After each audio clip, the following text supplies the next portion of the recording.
Hello and welcome to today's episode of the Made for More podcast. This season is all about lead your way. So leadership your own way, find your own style, find what shoe fits and do that. It's me, your host, Ali Nitschke. I am coming to you today on a wintry Adelaide day.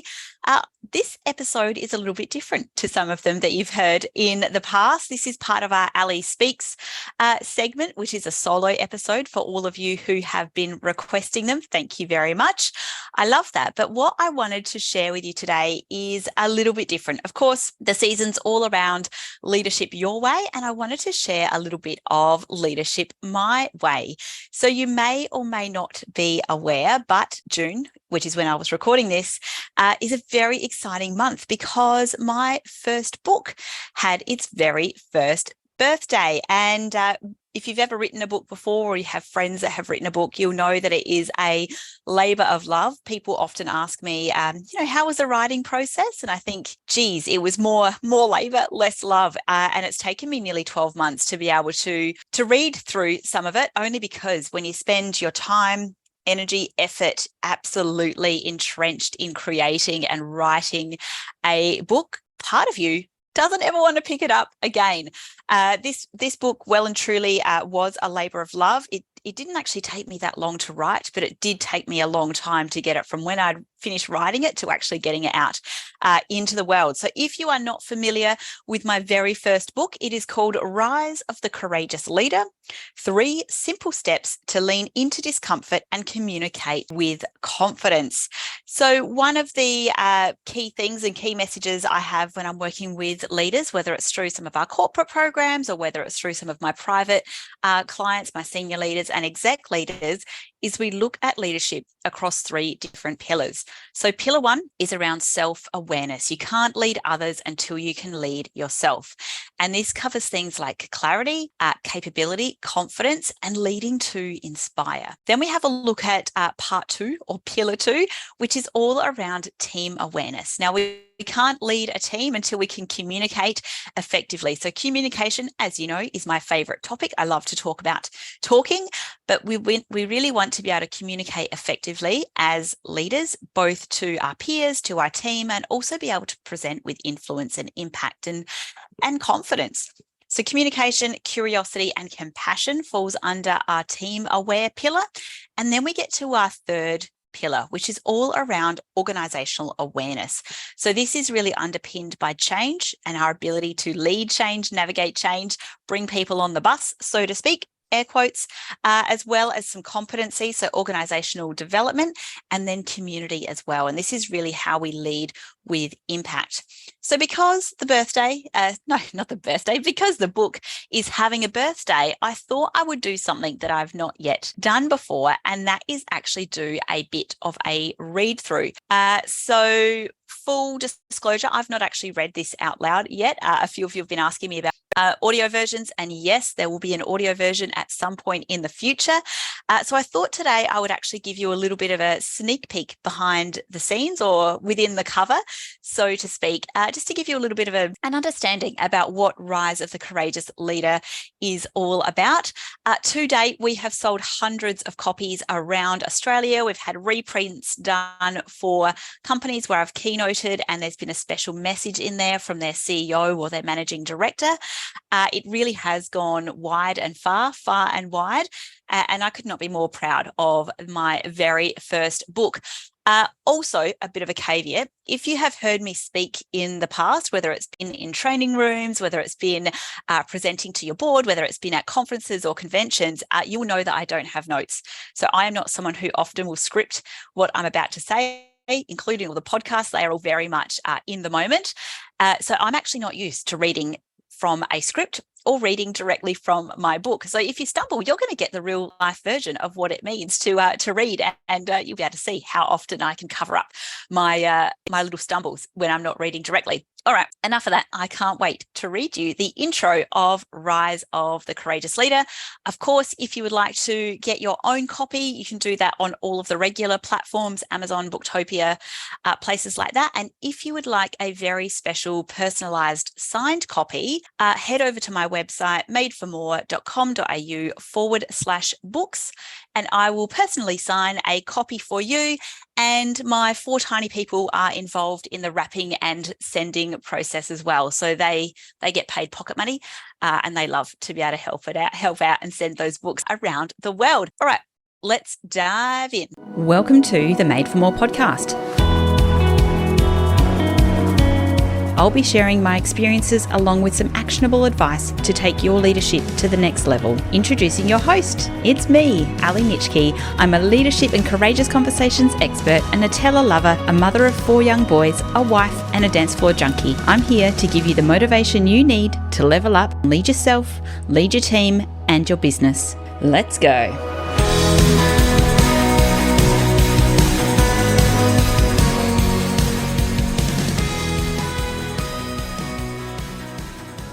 Introduction. For many years, I was a professional dancer in Adelaide. In fact, I spent my entire life in a studio, rehearsing or on stage. The arts industry funding was cut in South Australia, and it wasn't too long before I found my hopes and dreams were lost. Everything that I'd worked for to become a prima ballerina was literally swept out from under my feet, leaving me rudderless and jobless, and it was time to find a new career. I grew up in a country town. Of course, it's not country anymore, but 15 years ago, we still had a central main street, and many of the people that worked in the shops were friends and acquaintances. One Friday, I was walking down the main street, and as I walked past my local credit union, I had a sudden feeling that it might be a great place to work. So I decided to pop in and see if they would hire me. After all, I'd been banking there for 18 years. Propelled by that inspiration, I walked into the foyer and simply said, "Hey, can I have a job?" By Monday, I began as an employee. Recruiters and HR people will know that this likely wouldn't happen today. But 15 years ago, it was still something that happened occasionally, particularly in small towns. And interestingly, I've found that this sudden burst of inspiration is usually the way that we find something that we love and that we tend to be quite good at. And once we find that thing, we get invested and we start looking for more opportunity. The dancing industry was very competitive. We were always competing, always pushing ourselves to the max to reach the next level, physically, emotionally, mentally, and creatively. This competitiveness is a thriving part of the banking environment as well, and I loved every minute of it. Before too long, I was promoted and then promoted again. It was pretty fun. And then I was handed the keys to open up my very own office right in the heart of the city. I got to hand select my dream team, the people that I wanted to work with and that I knew could perform exceptionally. And because of that, I was able to build a really high-performing, dynamic team. This was a really great time in my career, but of course, nothing lasts forever. And about 10 years ago, we were hit with the global financial crisis.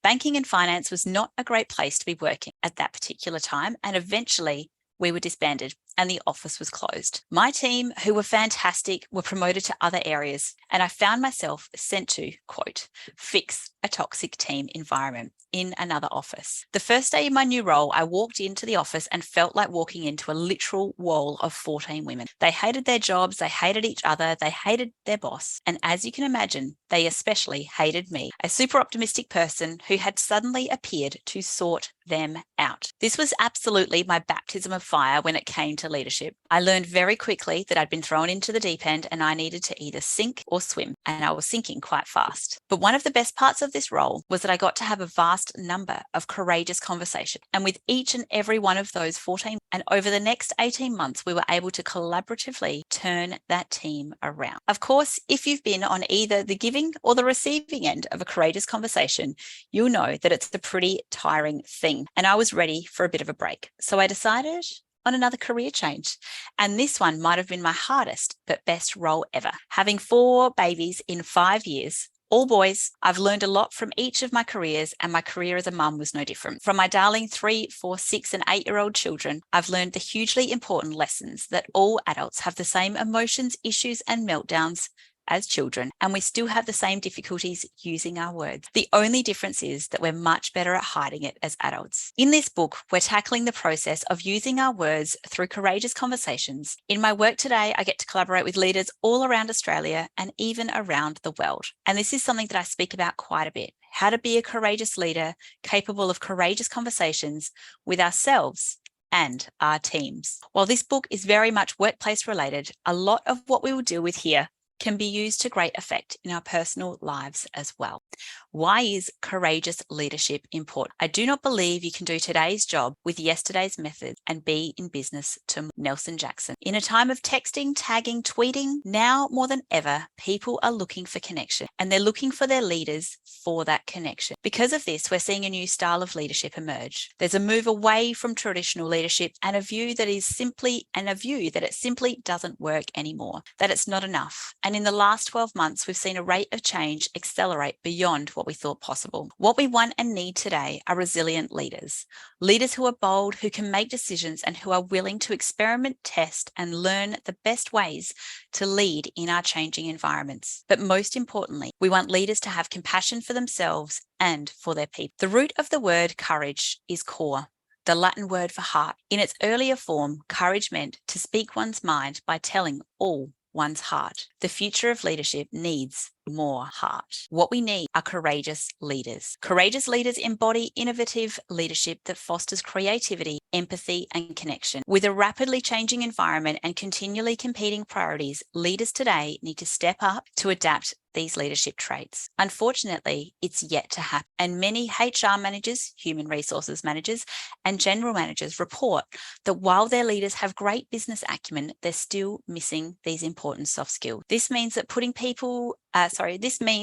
out people management fires and having tough conversations that comes with leadership are often escalated to HR or higher management rather than being efficiently and conscientiously handled within teams. HR managers and GMs are already struggling with time and resources. Having to lead and manage leaders or leaders' peoples adds another layer that slows down organizations' ability to react to emergencies and current priorities and take steps at the right time in the right direction. HR managers and GMs are continually thinking about well-being and safety of their workforce while trying to rapidly upskill their people and plan strategically. Being the workplace moderator is not high on the priority list, nor should it be. This should rightly be in the wheelhouse of the leader. Then I go on to explain the model, but I'll do that for you right now.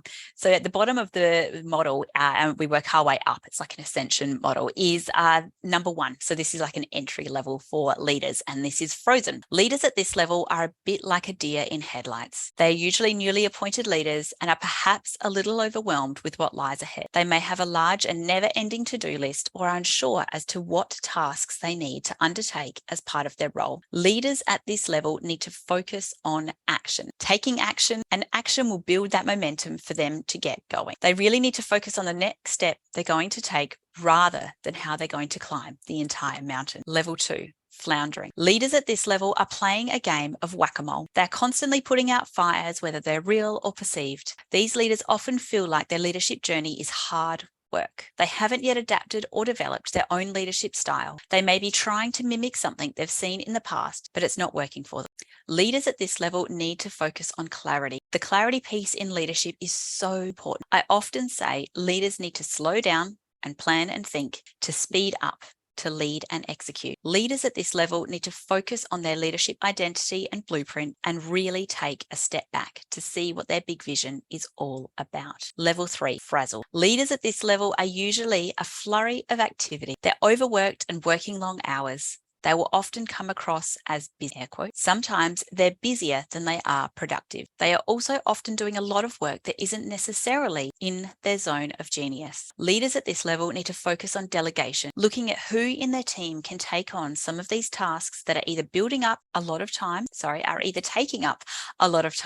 or taking them away from more important strategic planning and thinking. Mastering delegation is a skill every leader learns over time. I cover more of delegation in Chapter 5, Communication. Level 4, Clear. Leaders at this level have taken the time and discipline to really get to know themselves and have developed a clear vision of what type of leader they want to be.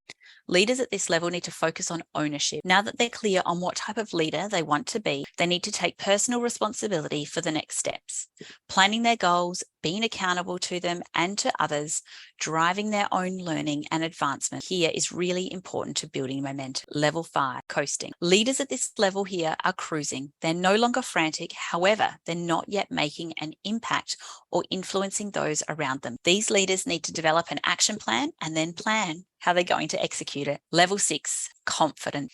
Leaders at this level are quite often confident. They're building their strategic alignment and focusing on leading change within their team and across organizations and across their organization. Perhaps they've been in their role for a little while and have some runs on the board. Leaders at this level are usually looking to take the next step in their leadership journey or are looking to make a bigger impact. Leaders at this level need to focus on conviction. This means keeping promises to themselves and holding an unwavering belief in what they have to do and who they have to be next. Level 7, courageous. Leaders at this level are ready to focus on what their impact is going to be and what legacy they're going to leave behind. They're displaying the 10 C's of courage in every aspect of their work life. They have a reputation for being a brilliant leader. They're also humble enough to know that leadership is a lifelong journey and their next focus needs to be on being candid. This means building relationships around and across organization and industry. At the end of the day, we don't need more hours, we need better leaders. Leaders who can take the reins, leaders who can step up and lead their team, leaders that can have those tough, courageous conversations while maintaining empathy and care. The people part of business. Certainty in today's fast-paced and ever-changing world relies on the ability to adapt and change just as quickly. As leaders, we need to be able to respond rather than react.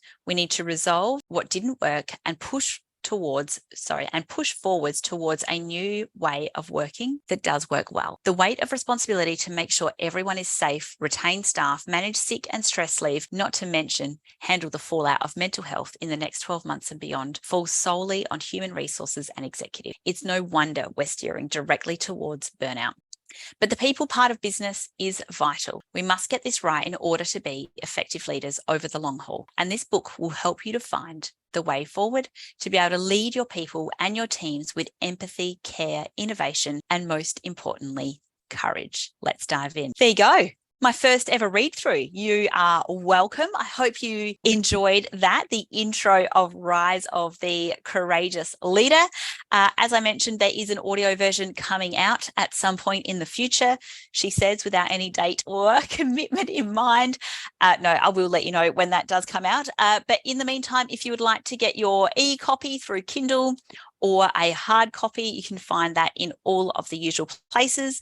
And of course, if you would like me to personally sign your copy, let me know. And you can do that through the website. So it's madeformore.com.au/books. I'll make sure all of that is in the show notes. Thanks so much for letting me do that. I have had that on my podcast list for, 12 months, obviously, because it's been out in the world for 12 months. And I finally had a cup of my own medicine of some courage and read through the script.